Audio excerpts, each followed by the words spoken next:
জাতীয় নাগরিক পার্টি এনসিপির মুখ্য সংগঠক হাসনাত আব্দুল্লাহ আজ যশোরে সাংবাদিকদের সামনে দিলেন একের পর এক বিস্ফোরক মন্তব্য।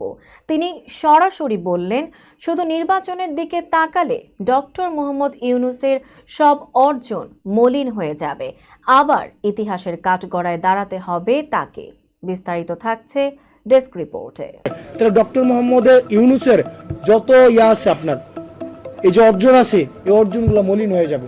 আজ শুক্রবার দুপুরে যশোর শহরের হোটেল অরিয়নে জুলাই আন্দোলনে আহত নিহত পরিবারের সঙ্গে সাক্ষাৎ শেষে তিনি এসব কথা বলেন। তিনি দাবি করেন, সবকিছুই করতে হবে অন্তর্বর্তীকালীন সরকারকে।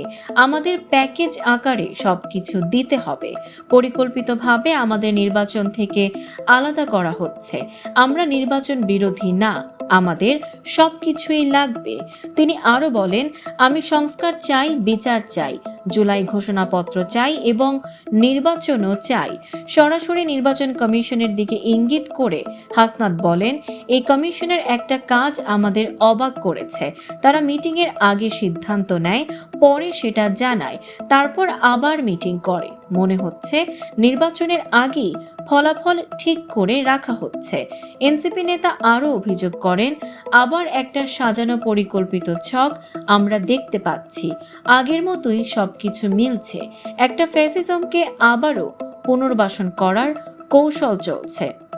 আসছে দিনগুলোতে এনসিপি কি বার্তা দিচ্ছে দেশের রাজনীতিকে? মন্তব্যে জানান আপনার মতামত।